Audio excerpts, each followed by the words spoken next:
Welcome to today's meditation time. Welcome to this moment of presence that you have selected to focus on. A reminder went off. Some alert told you that it's time to sit and be. And the beautiful thing is that you responded so that you can now sit and be. And whatever that looks like for you, just maybe your eyes close, maybe you just soften your gaze, just really allow yourself to settle into this moment, honoring however you've shown up today. Whatever heaviness, whatever sense of ease, just whatever it is that you've brought, just embrace it all and trust that this moment right here is big enough to hold it. And let's take a few breaths together to just really unite our energy across these miles, across the digital space, reminding us that we are on a path with so many others who are on the same path, working toward this restoration of peace and calm and stillness in our lives. So just take a slow breath in and a slow breath out. And a gentle breath in and a gentle breath out. And then one more breath together. And when you are ready, exhale, let it go. We've been journeying for a while with the Yoga Sutras. I think we could journey with them for the rest of all the meditations that we do for the rest of our lives, and we still would find nuggets of wisdom from these ancient teachings. And today we began this journey into the fourth chapter of this great book from so long ago. The first chapter taught us about this idea of really calming the fluctuations that happen within our minds. The second chapter gave us all these aphorisms and statements on how to conduct ourselves, how to move our bodies, and how to breathe, and how to move through the world. And the third chapter was all about what's the impact of that? How do you know that this practice is really becoming a part of you? How do you feel it? What do you notice? In this fourth and final chapter of the Yoga Sutras, Kaivalya is what it's called in Sanskrit. If you translate it into English, there's many places that you'll find different variations, but I love the one that calls this transcendent solitude. Just listen to that again. Picture what that looks like to you in your mind's eye. Kaivalya in Sanskrit translates to transcendent solitude. What does that feel like for you? This idea of not just quiet, but true solitude that is transcendent in nature. Can you imagine what your nervous system would be like as it encounters transcendent solitude? Can you imagine the kind of decisions that you would make, the clarity that you would have to make these decisions if you would give yourself the chance to experience transcendent solitude? It's not the sense of making everyone around you be quiet. It is this abiding quiet within you.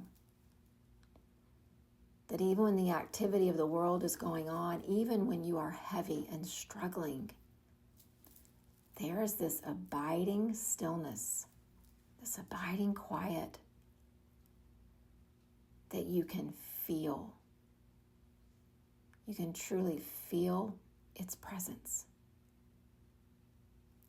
Just imagine the impact of that in your life. And it's not an accident that this fourth chapter is called that after all these other aphorisms, these many, over 100 verses that Patanjali wrote about how to be. He's taught us about how to sit and how to breathe and how to move our bodies and how to get rid of this lack of self-awareness that we often have about how to regulate our emotions and how to speak to one another. He's been teaching us that for almost 150 verses to this point, and now he says, let me tell you about transcendent solitude. And he goes on in this very first verse of this 4th chapter when he says, people would tell you that there's a lot of ways to experience that. It's almost like this out-of-body experience. He said, I believe that there are humans, not very many, but there are those who've taken human form who just have this special power within them. And then he names, as he does this, a few of the great teachers of the great world religions. People that we think of as transcendent, of having this quiet, abiding nature. He describes that as how Jesus walked on the earth with this transcendent solitude. He uses that to describe the Buddha. These very few human forms that just had this ever-abiding sense of quiet within them. And then he talks about those that try to experience this and they put foreign subjects into their body thinking that they could have this transcendent experience, and if they could just have it often enough, they too would experience these things. But then he cautions us and says those are temporary and they need something external to make them happen. He said, what I'm talking about for us is not the very few special, amazing humans like Jesus and the Buddha and those like them. And I'm not talking about those that put substances in their bodies to try to transcend what's happening in their world and their life. He said, I'm talking about you and me who have tools internally within us to experience transcendent solitude every single day. I've taught you these things, he says. I've showed you all the possibilities. I've given you a book of strategies to try in your life. Because transcendent solitude is something that you too can access. You can move through this world with this beautiful, quiet nature, where worry and anger and distractions lose all of their influence in your life. You are at peace, and you remain at peace. And so he goes on to teach us in this very first verse that's so full of so many things. He goes on to teach us that you have this within you. You just got to access it. Love you. One of the ways that he does that is he says, let's try a mantra. The mantra is within you. It's a vibration within you. And if you will just try it, that transcendent solitude can be yours as well. And so as he directed this in this beautiful first verse of this 4th book, I thought this would be so perfect for us to try today. We're not claiming to have the same internal beings as someone like Jesus or someone like the Buddha or these other great teachers of these great religions. And we're certainly not claiming to need external things to help us find solitude. But could we use a mantra? Could we find a vibration within us that gives us the same result? And then the beautiful thing is we take it with us. It's something internal that belongs to us. And so at the direction of Patanjali, this incredibly wise teacher who's taught us these things for so many chapters and verses through the years, I'd like us to try that today. Not a complicated mantra, just one simple sound. The sound of Om is not just one sound, it's actually 4 sounds. It's got an ah and an ooh and an and then silence. And so I'm going to offer that to us here in our practice. You can join me. You can just listen and let my vibration just kind of guide you into this rhythm, this space. But what I'd really like us to each do is we tend to focus on the sound, the ah, ooh, the om as we put it together. But I'd like us to focus on the fourth sound, the sound of silence. And so just really notice, both as I offer that silence and as you feel it within you, see if you catch these glimpses of what transcendent solitude looks and feels like. And so for some of us, chanting is a new thing. It's something that we're not used to, and so we have to just sit with it. So I will offer this for us. Others, it's a part of your practice. It's part of what you do, and you'll join me in your space where you are. And others, you're somewhere in the middle. You'll try it. You'll see how it feels. And then maybe you'll try it again on another day. But I want to offer this Om just a few times, just to show exactly what Patanjali was talking about. This idea of transcendent solitude is right here. It is right here, and it is ours to access. We just have to use the tools within us to do it. And so what I'll do is I'll take a deep breath in, and you can breathe with me. And then I'll send this Om out on the exhale. And before I breathe in again for the next one, I will remain silent for just a few seconds. And so if you do share it with me, just feel it in your body. Let that vibration touch all the parts that need to experience solitude. Your heart, your spirit, your nervous system, your mind, your emotions. And so if you're seated, just sit nice and tall. And again, I can either do it and hold space for all of us, or you can do it with me. But let's breathe in.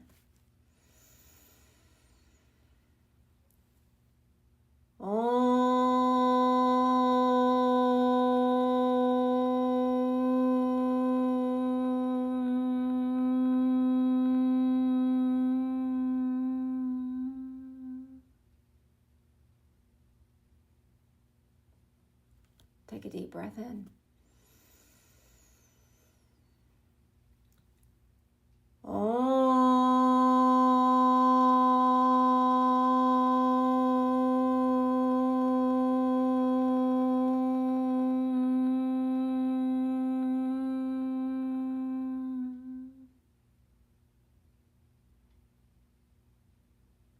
Take a deep breath in.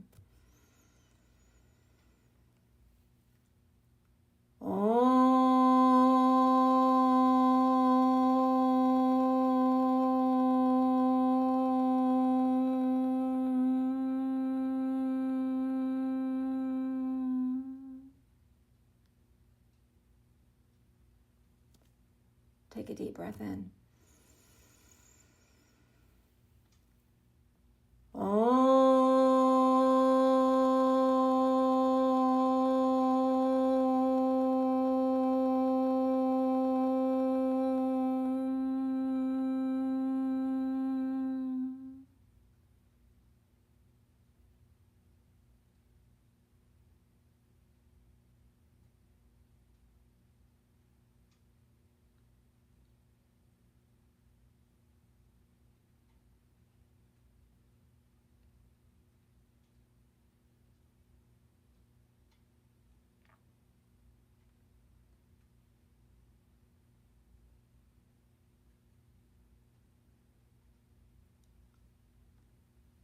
Notice what you notice.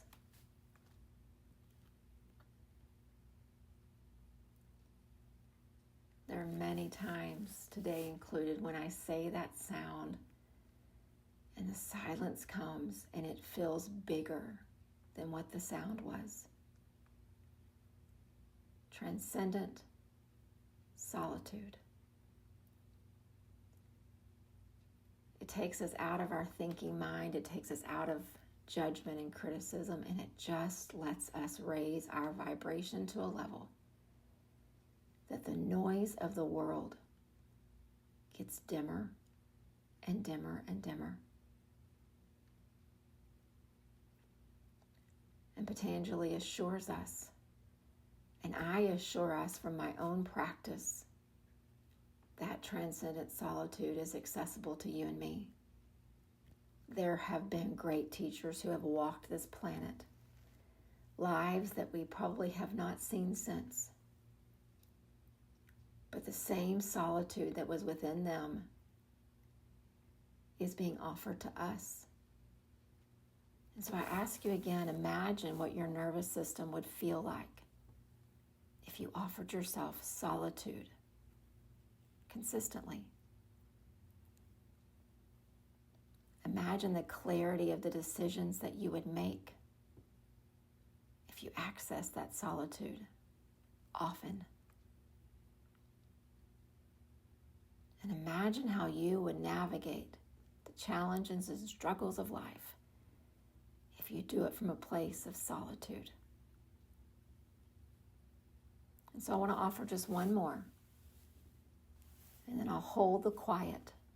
See if you can just feel it physically where you are. And then I'll close this out after we sit in the quiet for just a bit. Let's take one more deep breath in together.